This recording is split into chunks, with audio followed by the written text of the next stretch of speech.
And, over the course of 10 years, 20 years, whatever it is, let's say you're flying in a jet and you're flying 10,000 miles.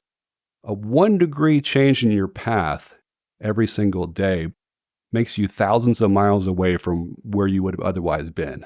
Welcome to the Tip the Scales podcast, where we discuss running and growing your law firm.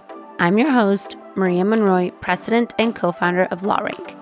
And today I am joined by the one and only attorney, Brian White. Hi, Brian. Hello. What did we talk about today? Today we talked about many things. I hope people like it. Are you worried? I mean, that's part of what we talk about. I know. Not being worried that people don't always like us. And we talked about you going viral. That's what she said. Having a stutter as a child. What? I don't know what you're talking about.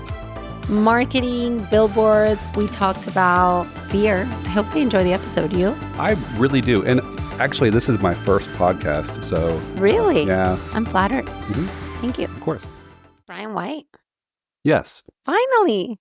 It's been a long time. You know, everybody thinks you've already been on the podcast. Like, they just imagine that they heard an episode with you. Isn't that crazy? That is actually crazy. I think it's because people see you and LawRank, like, there's a connection there. So they know we're friends. So they assume that naturally you would have come on my podcast early on, right? Yes. But you didn't. Well, I felt like I wanted to give you the best Brian White possible. So therefore, I had you do a whole lot of other podcasts first. And then I carefully and painstakingly watched every single podcast to analyze exactly how you question people and the best way to respond. Yeah, no, you've been really, like, you've done your homework. Yeah. And you were 100%. Let's just face it. You were waiting for me to get better at this. True. Yeah. That's right. So you finally feel like I can handle interviewing the Michael Scott of legal. Exactly. Okay.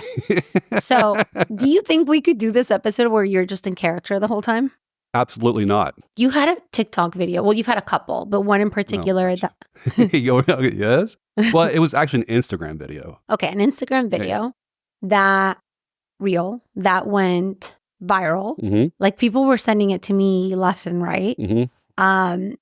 Tell us a little bit about the video. And can you first tell us about the video, and then I have a question. Okay. So I just want to first clarify that. I want you to clarify that at the end. Okay. I know what you're going to clarify. Okay. Well, so the video that I did was a huge viral video. I mean, probably 15, 20 million views. It was shared 80,000 times plus. I stopped, and each of those shares had comments. Some of the videos that I saw that were shared would have like 5,000 comments, 10,000 comments. Yeah. The comments were great. They were everywhere. I would go to the grocery store. People would be like looking at me, and sure enough, they'd come up to me. Everyone saw this freaking video. I know, it was great. It was crazy. So what happened was me and my firm were going to an event, and we were at the office, and we were going to pose for a picture. And so the office is like standing there, and I'm there, and we're all like posing. I'm like, hey, wait a minute, I'm going to say something. But I'm not always super serious. Right. So I thought it would be funny to kind of do like a Ben Stiller kind of, the best looking personal injury law firm in Houston, Texas.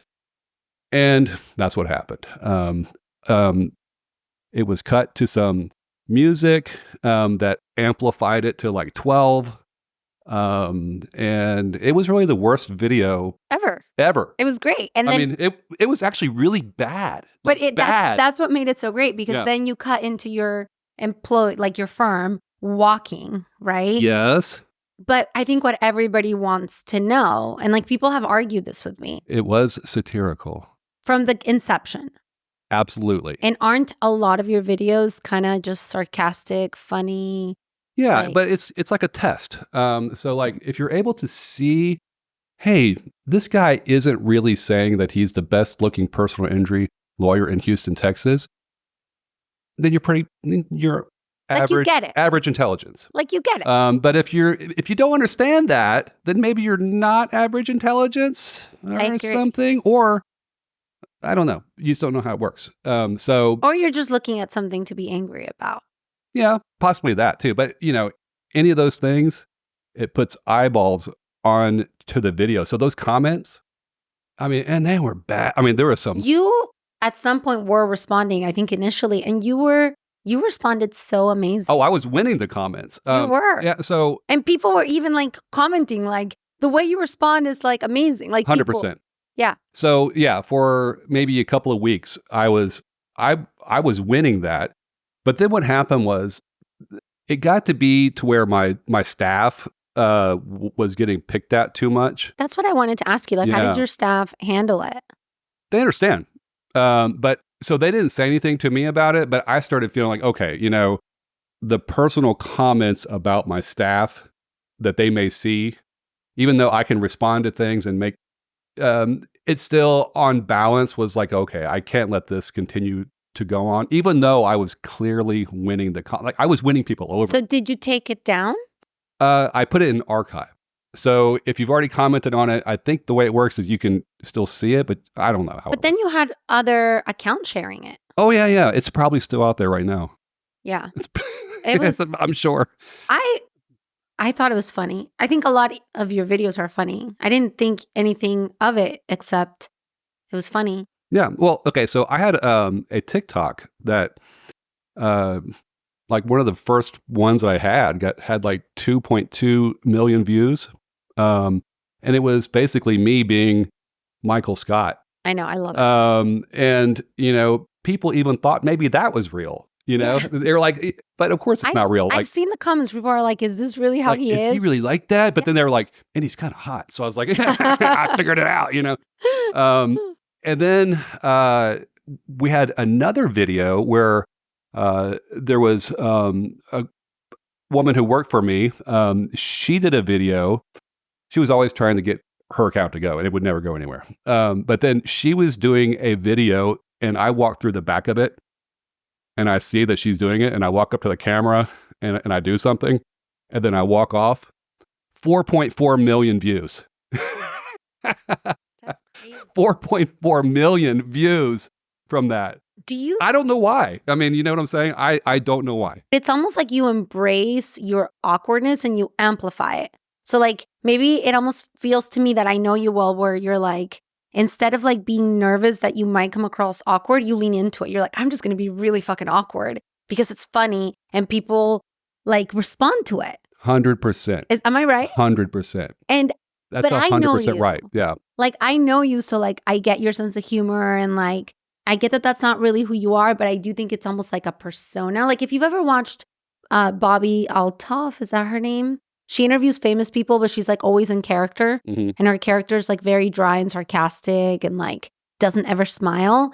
And like she talks about that. Yeah, right. She says that it's because she's always been like in her, like that part of that is her personality. So she's just like leaning into it, but it's like amplified. Exactly. So that's right. Okay. So it's like turbocharging authenticity sort of, because, underneath I'm awkward. I think most people are kind of awkward. A little awkward, yeah. So, but I mean, I but think you're awkward, but you're not though. I mean, objectively speaking, I think I'm more than average level awkward. And I also have a stutter.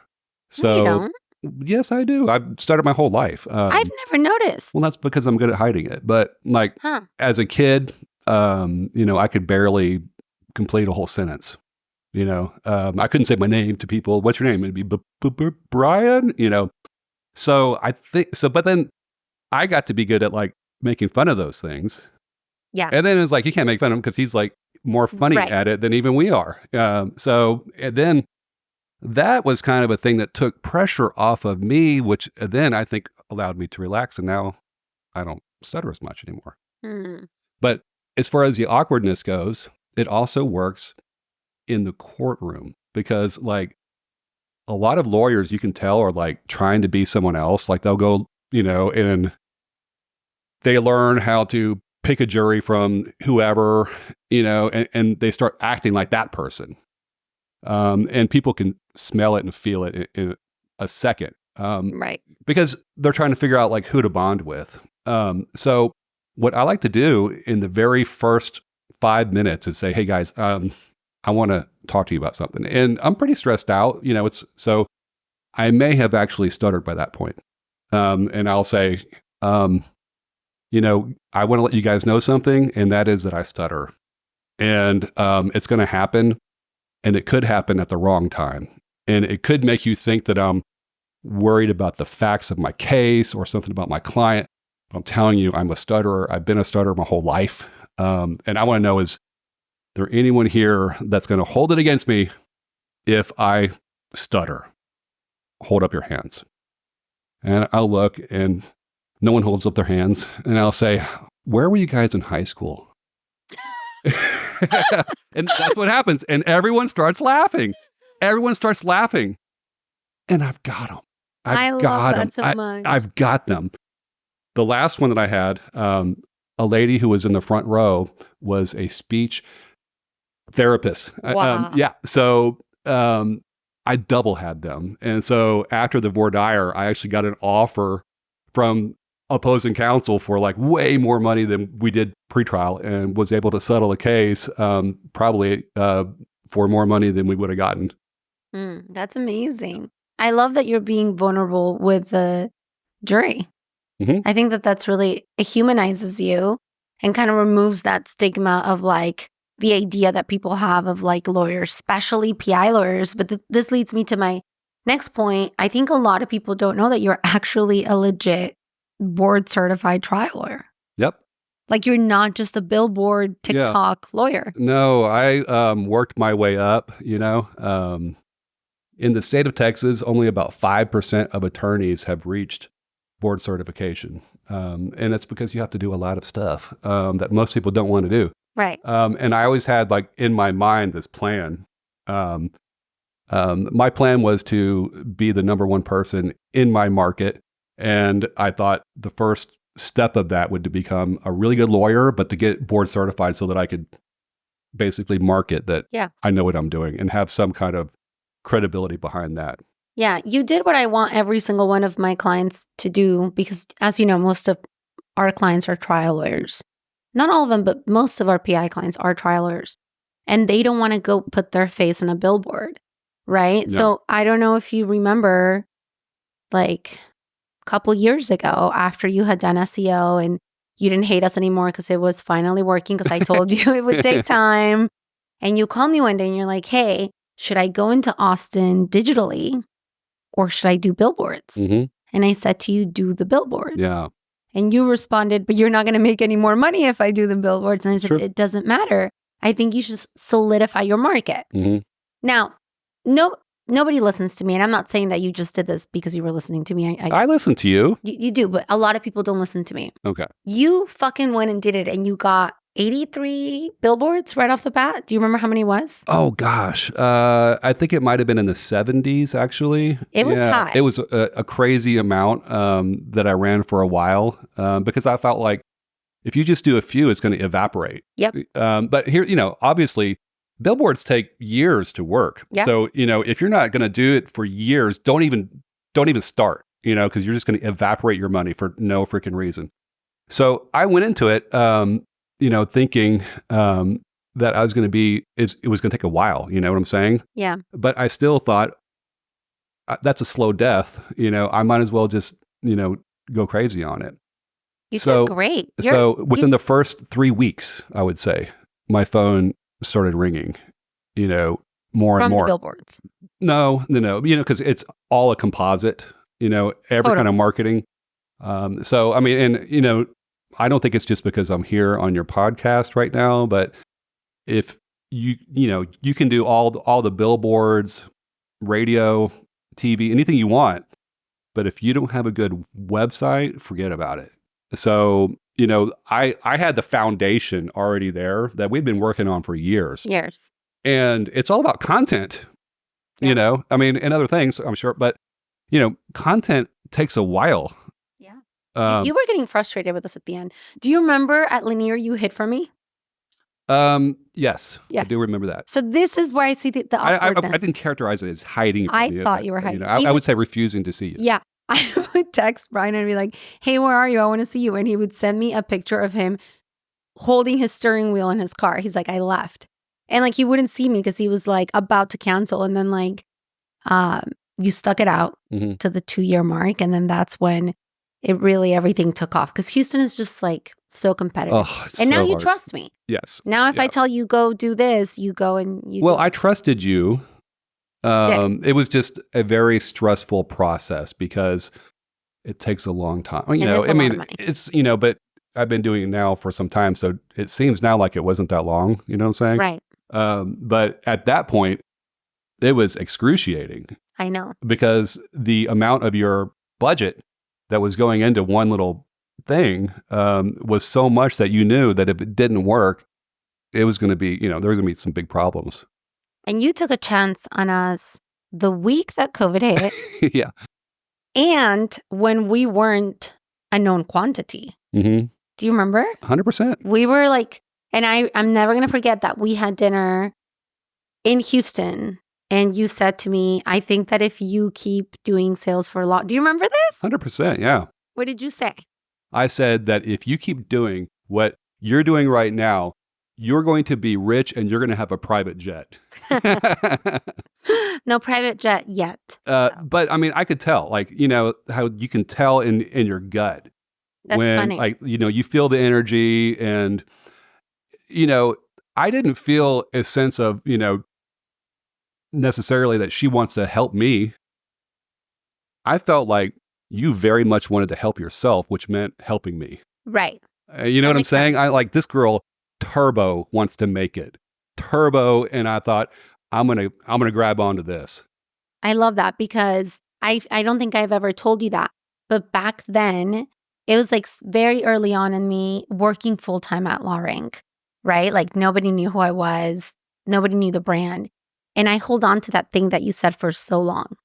Like, well, he said it, so like it must be true. Isn't that crazy how like we've impacted each other's lives? Yeah. And, over the course of 10 years, 20 years, whatever it is, a jet is not, if you just change course, let's say you're flying in a jet and you're flying 10,000 miles, a 1 degree change in your path every single day makes you thousands of miles away from where you would have otherwise been.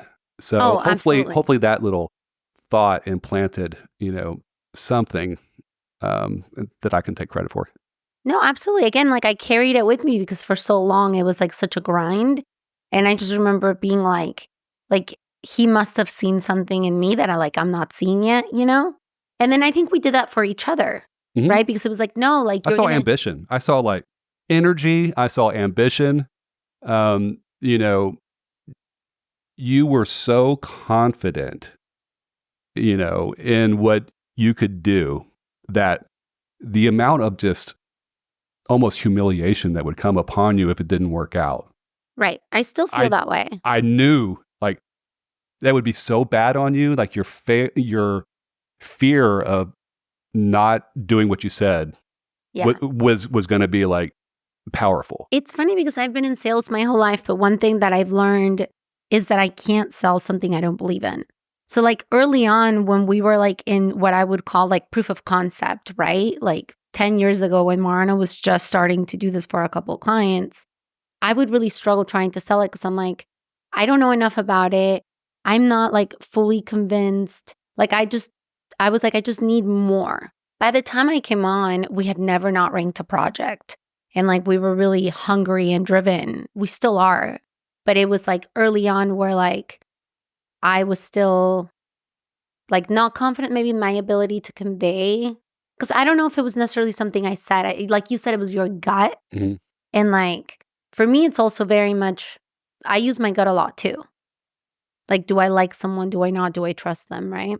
So I think that that was interesting. But let's talk about this like big shift that you had. Let's go back to it from Yeah. doing digital to then saying, I'm going to go and being a trial lawyer, Mhm. right? To then saying, I'm going to go be a volume firm, really. Yeah, I mean, it's still hard in my mind to call it a volume firm because of the connotation of that. Because why would you call it volume? But I mean, like doing that traditional advertising that a lot of trial lawyers think is beneath them. Let's just be honest. I think it's cheesy. they're not willing to do it. And what I loved about you is that, like, even if you're afraid to do something, you do it. And like, you did it and you did it right. Like, you did it in a way that most firms are just not willing to do, like 70 some. I could have sworn it was 83 billboards, but whatever it was. It could have been. It could have been. It could have been. It might have been. It was a pretty high number that I remember being like, I was like in shock. I was like, he fucking executed? Like, no. And then now there isn't a lawyer in our space that isn't either like on social or goes to conferences that doesn't know who you are. Mm-hmm. Like, everybody knows who you are. Like, mm-hmm. 4 years ago, not many people knew who you were. Mm-hmm. I mean, the normal amount of people, but like, anyone in Texas knows who you are. Mm-hmm. I've never spoken to a firm in Texas doesn't know who you are, ever. Mm-hmm. Because everyone in Texas at some point goes to Houston and they see your billboards everywhere. Mm-hmm. And now you have firms copying your billboards? 100%. There's so many firms in Houston, Texas that copy my billboard, and it is so sad. Does it piss you off or does it make you laugh? I mean, it's kind of sad because they'll copy aspects of my stuff, but like with their branding. I feel like that dilutes their branding. It's awkward. Like, there's people that should not be putting their face in the center of a billboard, but they're doing it exactly the way that I do it. You know what I'm saying? So like, and I know people are driving by their billboards and they've seen mine first, and now they see this guy's and they think of you doing that, but he looks kind of funny. It's like, come on, dude, come up with your own thing that fits you. I totally 1000% agree, but I almost feel like that only helps your brand more because people have seen your brand so much that when they see something similar, eventually they forget that they saw something else and they think they saw more of you.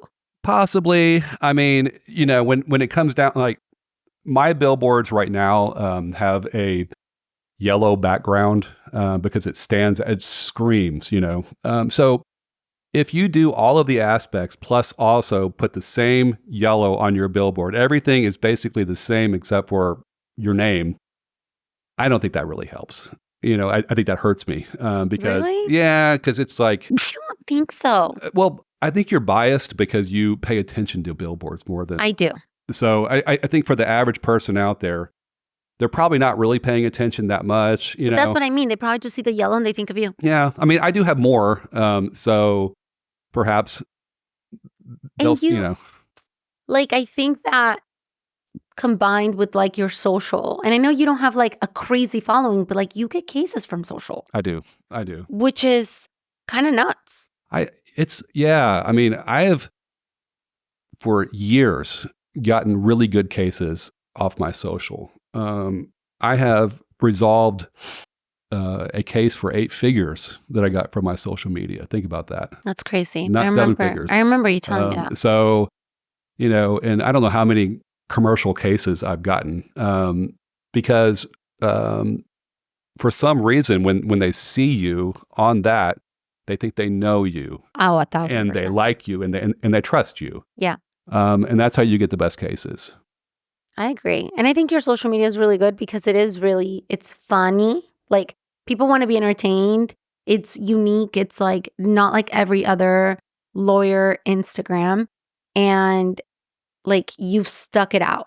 Like, it's not like you posted for 2 months and then didn't post for a year. Like, you're active, Well, okay. So you have to it's whatever you focus on that seems to grow. So, you believe that. 100%. I mean, but how are you focusing on everything? Because you're doing digital, you're doing offline, you're doing social media, you have cases. I mean, how your actual office space has tripled since the first time we met. You have a whole floor and now you have... Not more than that. Maybe more. Now more. Maybe more. Because it's been a year since I've been to your we're office. Out of space again. Yeah. So you have a whole floor now. Then you went to upstairs or downstairs. I can't remember. Upstairs. Yeah. And you also have multiple offices. Mm-hmm. Like, how do you have 3 daughters. Like, how do you do it all? Well, so, when all of this started, at that same point, I said, I'm going to actually focus on my business And it was the hardest thing that I've ever done because you work all these years to be a really good lawyer and you take pride in cross-examining people. And, you take pride in like, getting in that fight. But I was having to answer questions all day long. How do I fix this? What's wrong with that? And then also working on cases and trying to get ready for a case, and people come in and asking you about, whatever issue. And it was really driving me nuts. I was unhappy. I was angry. So actually, I read the Fireproof book. And I was like, this guy gets me. This is, you know what I'm saying? Mike is great. Yeah. So actually, I actually called him. I can't remember if I had Rusty come into my office or not, but I think I did. I think I actually had Rusty come in my office. I was like, I'm just going to call this guy right now. And I called him, and sure enough, they put him on the phone. I learned some from him, but really, it took a while after that to really understand that the value that I can provide is more working on the business than working in the business. Yeah. I remember when you told me, like, I'm going to take a step back and just focus on the business. Mm-hmm.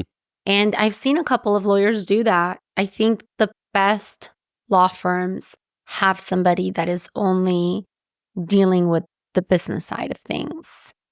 So are you not trying cases at all anymore? Well, I tried a case about a year and a half ago. The LA one? No, that was actually more recent than that, but I was second chair in that one. Okay. So,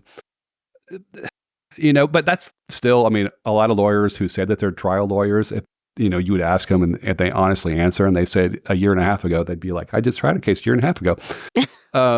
So, I don't know. I'm not, so no, I have not tried a case recently. Do you want to? Do you need to for the board certification? Do you need to keep up?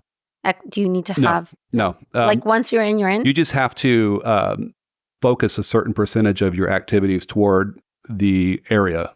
And so it doesn't have to mean like getting more and more verdicts or anything like that. Okay. Yeah. So let's talk about, so you and I started working in May of 2020, end of May? Well, I think it was before that because I think it was April? It was the week that COVID hit. Before COVID. I thought, didn't COVID hit during spring break? No. It was the week that COVID hit because I was afraid I wasn't going to be able to fly to Houston. I want to say it was more like maybe even March. So let's talk about your trajectory. So March of 2020, you had what? 400 active cases? Yeah, it was something, I think I was saying 400, 450 cases. Okay. Something like that. Where are you at now? 1,900. Wow. At least that's what. Damn it, as almost of like 2,000. last month. Yeah. Okay, so you'll be at 2,000 in 2 months. Probably. Less, maybe. I would like it not to be because we're getting things out the door. But business is just coming in, more and more, and I keep hiring. Really, the issue is I have to take the foot off of the gas because. Yeah, no, we're not doing that.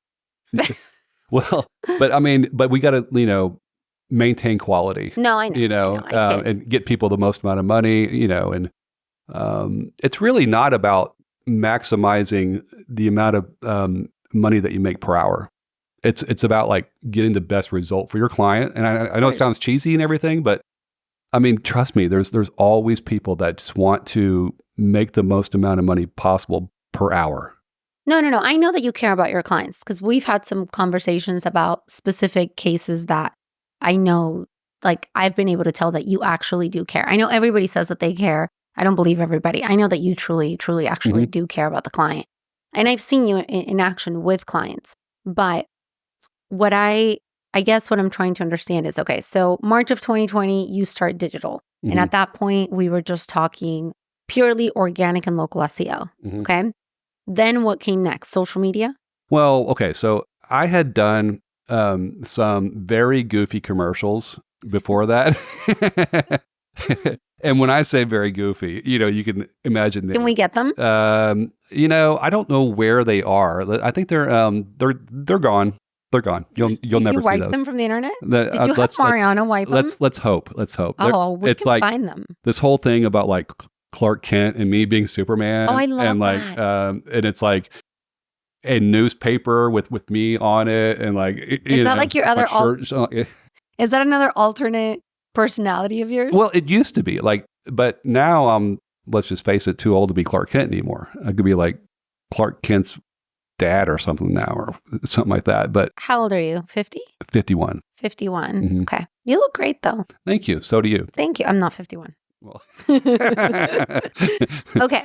So you had done some commercials then, and you had done SEO for a long time pre LawRank.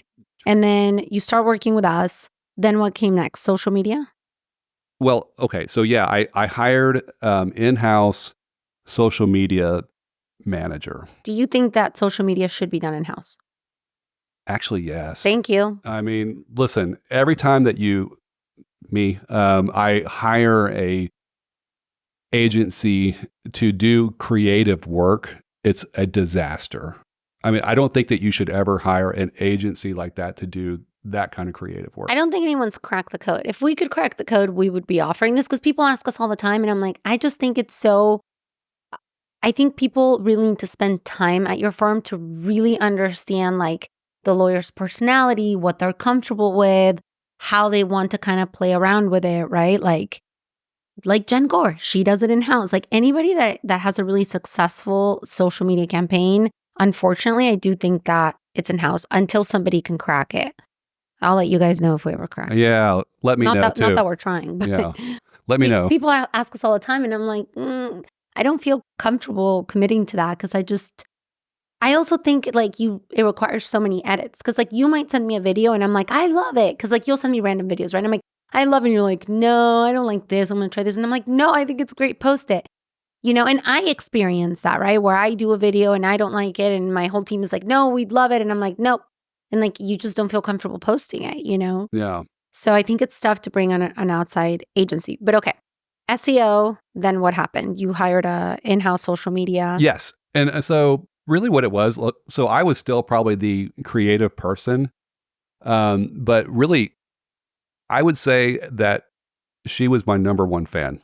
What I have found is that if you hire a social media person to work with you, you want that person to be like your biggest fan, and not someone that would annoy me. No, because when you're shooting a video, you get feedback from them real time. Like if you say something funny, you can and they tell, laugh, yeah. and then your eye might just slightly react, or you might do something slightly, but you're really feeding off of this other person. But the audience perceives it as you feeding off of them. Oh. So you're like bringing them into this little interaction that you're really having with this person that's making you feel really good, and you're making them, super happy. And so that's how it works.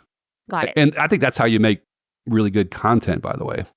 To have people behind the camera being like, yeah, oh, dude, doing that kind of stuff. I just think most people, honestly, like I see so many people try to do social media content, and I'm just like, I just don't think they're built for it. I think a few people are more built for it. And if they're not willing to be authentic and go outside of, what's the statute of liability for a car? Like, you gotta go outside of that in whatever way feels authentic to you, right? Like on social media, I'm really sarcastic. I post with my kids cuss on it.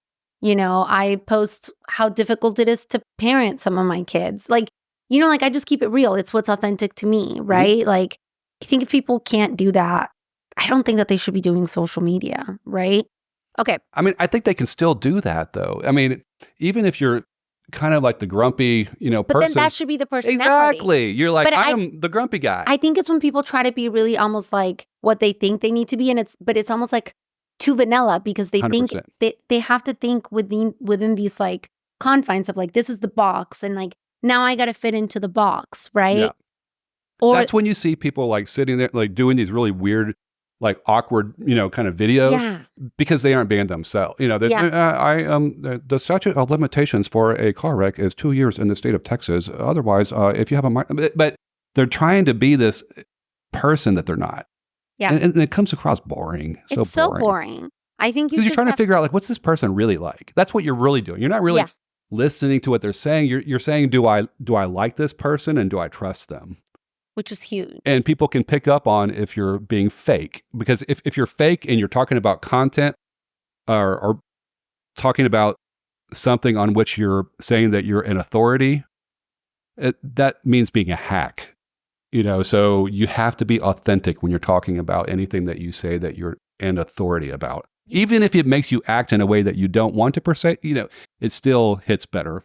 I agree, but you said something that I think is like so crucial. Do they like you and do they trust you? Yeah. I think people get so caught up on, are they going to like me, that they're not themselves. And you can't like or trust someone that isn't being themselves. Right.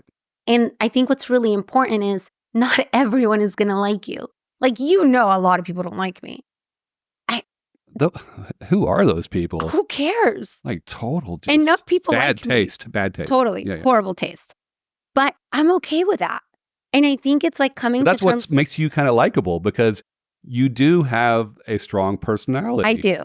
But that's like great about you, right? Thank you. And that's what makes people interesting. You don't want people to all just be vanilla schlubs. I think what also happens with me is like when I finally let someone in, they're like so excited about it because they're like, you wouldn't give me the time of day, or you came across rude for so long. And like all of a sudden you're like giving me attention. But for me, it takes a while for me to trust someone. Like very quickly I know if I like them, and very quickly I know if I think I can trust them. But to like let them in takes me a while. Yeah. I'm not like like Jen is very like warm and friendly and loves everyone. Everybody. And it's annoying because I'm like, Jen, we don't like that person. Like, what are you doing?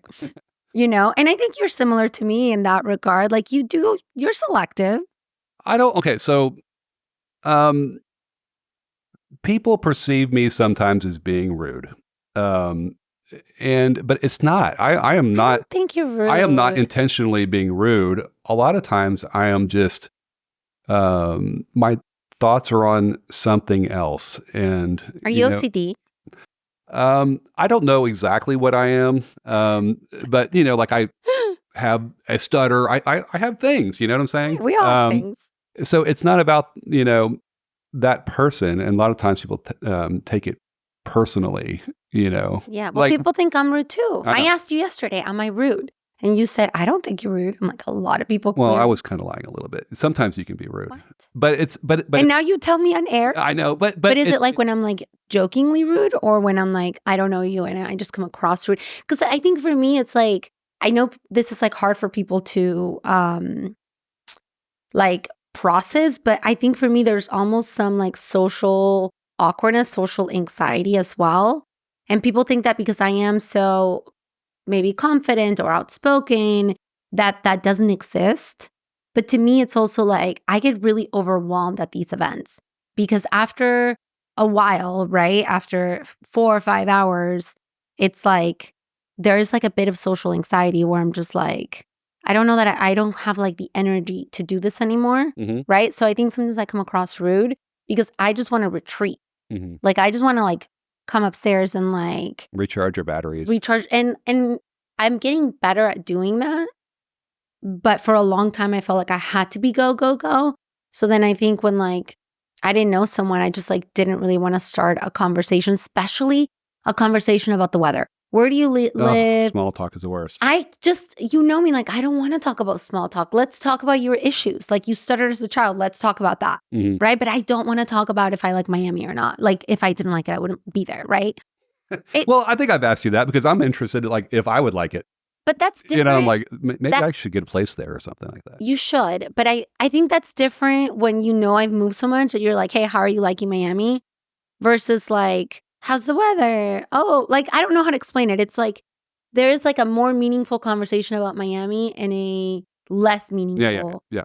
Like where you don't really care and you're just asking because you're just going through. Like I cared about, like we talked about your house. Yes, buying a things house. like that. Yeah. And, I care about that. I think you could tell that I'm like, yeah, like I want to know what's going on. Well, no, I'm not worried about about you because you and I don't really small talk. No. And we're very to the point. Like if we call each other, we get to the point and we hang up.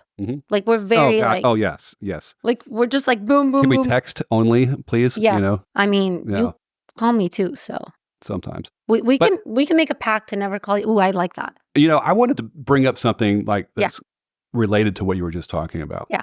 And that is that conferences, they're very helpful for people. You can learn all kinds of things here. Totally. You know, you can meet all kinds of vendors and really grow your practice. Mm-hmm. But there's an art to going to conferences Yeah. that people do not know about. Like when you first go, you're only getting like a small part of what you could get. Mm-hmm. But as you know, figure it out, like there's so much more that you can get out of conferences. I mean, I do think it takes some time and effort because it has to do with like how connected you are. 100%. Like It takes groundwork. to get to sit at certain tables, it's a commitment. It is, you know, so you have to go, like you have to plan ahead, like which ones do I want to go to? And who's going. And 100%.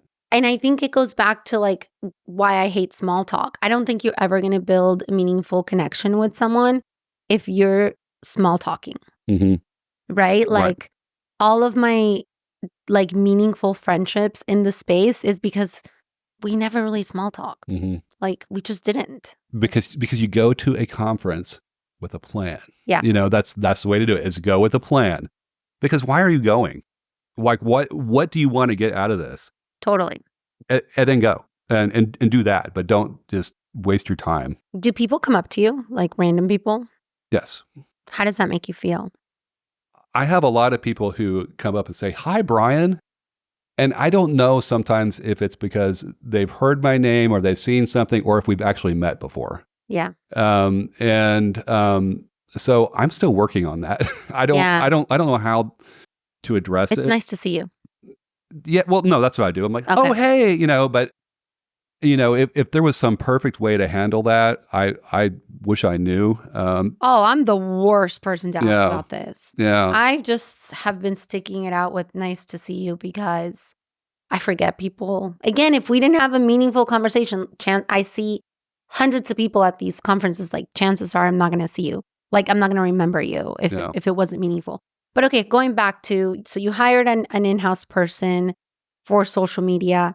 Then you did the 70 to 80 billboards. Mhm. During this time, you're also expanding, you're getting more offices throughout Houston. Mhm. Like that was some at the beginning, some more towards the end. And then you wrapped cars at some point. But at some point in time during this process, we haven't touched on this, you also started doing grassroots. Or had you always done grassroots? No, yeah, we started grassroots right about the same time that I started the billboards. And you do it in a really fun way. Dude, ours is awesome. See? So so we had a case manager who would ask if we had any merch because she was going to go that weekend to whatever festival. Her, at that time, boyfriend was in like a motorcycle club. So they were always going to all these things every weekend. I said, "Gloria, would you like to be an events planner, you know, full time?" And she was like, "Well, I can't do that because I'm a case manager." And I said, "But, you know, it's really fun. You know, you'll have a lot of fun." And so she agreed to do it like half and half. Oh, that's really cool. And then That's kind of good for you. but then it didn't really work because she was trying to do case managing while she was also planning. So that only worked for maybe a month. So Tops. now does she do it full time? Full time. And it's like when you put the right person in the right spot, because honestly, Gloria was not a good case manager, but she is an awesome event planner. So you know, she loves it, and everyone that we work with just loves her. Do you have to show up to these events though? Because No. like you're the face. Well, I mean, so here's the deal. There's other people in town that are doing these things. And one of the firms, they're, let's just say, much older than me. Okay. So I don't think he can go out to those things. He doesn't ever go to those things. Okay. So I try to make it a point to, if it's a big one where I know my booth is going to be in proximity of their booth, you know, I make sure and show up. Do you get stopped in Houston a lot? Do I get stopped? Yeah, like people must recognize you at this point. I mean, I went into My Fit Foods Mm-hmm. and they said, "Oh my gosh, you're the guy from TikTok," and they gave me a free water bottle. I think I called like all of my kids at that point and told them I'd made it. That's I really told cute. y'all. Yeah. And you have a swag room. Oh, well, actually, we are creating a swag store. Ooh, I love that. Yes. Yes. I love that. You have to send me some swag. You haven't sent me anything. Oh man, it's so like we have the best. You gotta send my kids stuff. The best. We have the best. Will you send me a box? Of course. Okay. I'm Yeah. going to hold you to that. You know, we have a whole branded box, everything. So what aren't you doing? I mean, I think I'm doing everything that I can think of. You know, hitting up my relatives and like people at the gas station. Yeah, getting on your card. I mean, seriously, like I'm always like, that's what I think about every single day is how can I get more cases? So what's next? We are coming up with our own line of clothing. Are you really? Yeah. Yeah. You're not even kidding me. I'm not even kidding you. So I partnered up with a streetwear guy who it's going to be kind of like LA streetwear mixed with Houston. So, you know, that kind of Houston vibe, but slightly more professional to where like a professional could wear it. Oh, you're being dead serious right now. 100%. And so. But how are you going to brand it? Is it going to be like BW? That's the thing. Okay. So you cannot brand it with like Attorney Brian White. No. You can't do that. But I'm not going like, you know, firm t-shirt. I'm going like, think like $300 t-shirt, you know. Oh. I'm going to go up.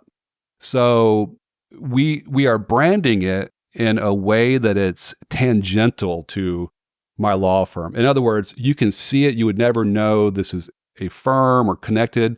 But if you did a little bit of research on who owns this or who's the guy that they always have a shadow on him. You can't see him, you know, and then are you going to promote it on your TikTok? No, it's going to be its own little baby. It's either going to live or it's going to die. Yeah. But it's, you know, we're not going to help it. Yeah. You're not going to help it? I mean, the firm. You're not going to help your baby survive? I mean, the firm is not going to promote this. Like I'm going to. Shouldn't you be give the model? It money. Oh, no. But like, don't you think that people like the way would Ralph Lauren be a model for Ralph Lauren clothes? I'm sure he was at some point. I don't know about that. Okay, but if you think about it, you don't think that a lot of people, when they're watching your TikTok, they're probably thinking like, oh, he dresses so well, because you do dress well. Well, that's the little kernel where like if they do research, maybe people in Houston will get it. They'll. I don't know. Wait a minute. Wait. This brand is GB. What does GB stand for? Get Brian? Is that the same? Holy shit. There's layers to this. But hold on. But like, aren't you afraid that like no one will research it? Like, who the fuck researches shit? I don't care. And here's like, why. We need to help it a little bit. Like, we need to give it like a little milk, you know? Like, look, it's a baby. I mean, if let's just say that I lose $50,000 or $100,000 per year on it. Okay. But it's putting stuff out there. I would be willing to go for a while. I think you need to give them a hint. Like maybe like on the tag, there's like a riddle. And the riddle makes people like Google it. And then the riddle is that you own it. Like there has to be a hint. No, I mean, I think that's too easy. I don't think you give them. Well, okay. A riddle might be is too easy, but let's say that it was G.B. So there's a period. It's like, what is that period like short for? Like, what is it short for? I think you're giving humans way too much credit when they have access to TikTok on their phone 24/7. Well, I hope I'm wrong. I mean, I hope you're wrong. We'll see in like 10 years. Okay. 10 years? Yeah. I mean, if it works in 10 years, hopefully you'll have me on again. And I'll be. Do you think I'm going to be doing this in 10 years? I don't know. I mean, you hope so. I mean, I hope so. What do you mean you're not going to be doing this in 10 years? Okay, but maybe not this. Well, I mean, maybe I'll come see you. And maybe you'll send your private jet to come get me. Or maybe. Okay, so let's go back to the jet thing. Okay. I don't know that I want a private jet because I'm scared to fly. And we've talked about this. Yeah. So I don't think it's something that I'm striving for just because I'm scared of it. Mm-hmm. But maybe you get a jet because I think that's more feasible that you end up with a jet than I do. And then you fly to me. Okay. To your Miami condo on the beach. Yes. Okay. Yeah. And then you invite me and the kids over. Okay. And they're going to call you Uncle Brian. Okay. Are you cool with that? That sounds really good. Yeah. Why not? That sounds great. Yeah. Yeah. Are you back in persona? I'll be like cooking barbecue for y'all. They would love at you, my actually. condo. Yeah. Because see, you have girls. I have 2 boys and a girl. You would love my boys because they're boys. Like they want to like throw a fucking football and like. Yeah, I mean, I don't know. I mean, like, I've thought about that. I thought about maybe like somehow if I had like one more kid, you want it to be a boy. if it was a boy, but I'd be like, I'm really good at raising girls. You know, I mean, my girls are super smart. They're so cute. I mean, they're so pretty too. Like, and they just want to do good. They. I think girls are easier though. I think a boy 100%. I think a boy would. I think having a child that's the same sex as you is really triggering because all of your shit comes up and like that you're going to be their role model. They're going to look to you on how to be a man. Like my daughter will look to me and that because I've lived it, right? Like having 2 boys and then a girl, like right away was like, fuck. Yeah. Like, oh my God, like she's going to look to me. Yeah. And I think that it's really triggering. Yeah, I can see that. And because of that, I've often wondered if I would even be a good dad to a boy because... Well, your chances of having a boy are like almost like impossible because the sperm determines the sex and you've had 3 girls. Yeah. So the chances, like it goes down each time. So like we'd have to Google. The odds do or something? The odds go down. Like to have a 4th that's different than the first 3 is like, I mean, you probably have to do IVF to pick the sex. Really? Like, yeah. Oh, I didn't know that. I have one last question and then we can stop. But like, how do you handle overcoming fear? Because like, I remember I was there when you recorded. I know what you're going to say. Now, I do want to point out for the record that I don't do this anymore. This was like back in the day. I've actually only been on site for one crisp video and it was you. And you were so nervous. Yeah. And now you are in front of a camera every day. Or like, it feels like that to me, right? Like, I see you all the time and like, you're so comfortable on camera now. So like, how did you get past your fear? And it doesn't even have to be that example, but just in general, like, how do you act when you're scared? First off, usually when a thing scares you, I have found for me, that's the thing that I should be attacking. That's the thing to attack because there's some reason for that fear. But a lot of times, that if you focus on it, if you focus on the problem, that you can win that. But you just have to like endure. There's going to be times when you face your fear all bravely and everything, and your worst freaking nightmare comes true. You know what I'm saying? Yeah. And it'll be like, oh God, it's even worse than I thought. Like so fucking humiliating what happened. But you know what? Then you're the motherfucker who gets up and fucking does it again. And you keep doing that until you're numb. Until you're numb. Until you just keep doing it. And you just keep doing it. And then you just keep moving forward. You don't think about all the embarrassing issues. Well, you do. Like, I'll sometimes wake up at like 2:00 in the morning. Oh shit. Oh fuck. Oh damn. Like, don't think about that. Don't think about that. Don't have to sleep right now. But that's just it. You have to just come back to what you're doing and, keep attacking. And that's really very satisfying, right? But how do you get yourself to fucking do it? You just do it. I think there is no how do you get you just do it. I think it's like the gym. Like, when like you've done like your first set and then like you're like, fuck, I really don't want to do the second set. And you're just like sitting there and you're like, oh, and then you're just like, fuck it. And then you just do it and then again and then again. And then you're like, then the hour's up. Perfect. Okay. So yes. And what you do is you go to failure. Because if you go to the gym and you're not working out hard, you're not going to get very much benefits. But if you go to failure, right, that's when you have to adapt, right? That's when your body adapts. It's the same thing with whatever the other stimulus is that you're scared of. But I just think so many people can't get up and fucking do it. Well, some people aren't built to do certain things. It's the fact that like you do it even though you are afraid.